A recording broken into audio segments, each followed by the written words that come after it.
Welcome to star 9 news. Vizianagaram జిల్లా గజపతి నగరంలో పింఛన్ల పంపిణీపై ఎన్నికల కమిషన్ పునరాలోచించాలని గజపతి నగరం ఎమ్మెల్యే బొత్స అప్పల నరసయ్య కోరారు. ఆదివారం సాయంత్రం గజపతి నగరంలోని వైసీపీ కార్యాలయంలో ఆయన విలేకరులతో మాట్లాడుతూ తొలి నుంచి చంద్రబాబు వాలంటీర్ వ్యవస్థపై ఆక్రోశంతో ఉన్నారని ఆరోపించారు. ఎండల తీవ్రత ఎక్కువగా ఉన్నందున వృద్ధులు, దివ్యాంగులు ఇబ్బందులు పడే అవకాశం ఉందన్నారు. ఈ విషయంపై మరోసారి పునరాలోచించాలని కోరారు. తవుడు సుబ్రహ్మణ్యం తదితరులు పాల్గొన్నారు.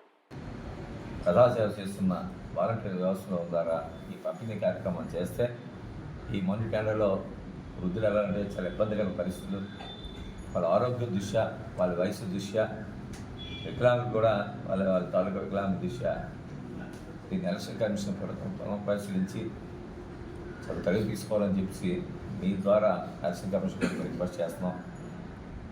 అలాగే తెలుగుదేశం పార్టీ ఇలాంటి వియుక్తులకు పాల్పడితే,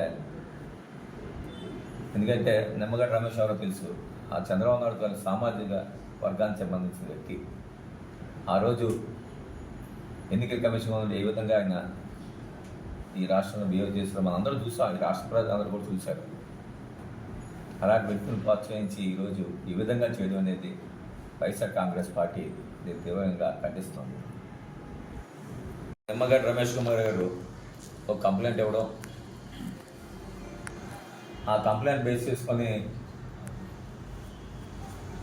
మరి ఎలక్షన్ కమిషన్ ఈ వాలంటీర్లు ఏమో రేపు 1వ తారీఖు నుంచి పెన్షన్ పెంచకూడదనో కండిషన్ పెట్టడం, దానివల్ల ఏమో రేపు పెన్షన్ పెంచిన పంపిణీ కార్యక్రమంలో చాలామంది వృద్ధులు ఈ ఎండ సుమారు 43 ఉన్న ఈ డిగ్రీ సెంటిగ్రేడ్లో ఈ పెన్షన్ తీసుకొని ఎలాగంటే చాలా ఇబ్బంది పడే పరిస్థితి అవుతారు. అలాగే వికలాంగులు కూడా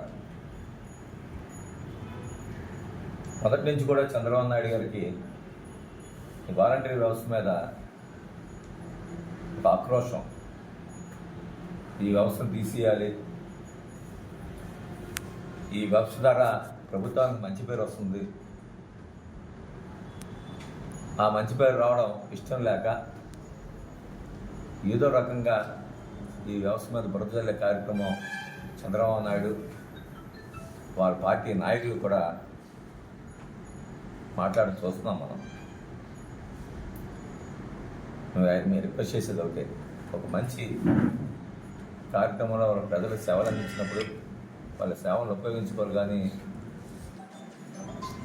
ఈ విధంగా తెలుగుదేశం పార్టీ వృద్ధులకి, వికలాంగులకి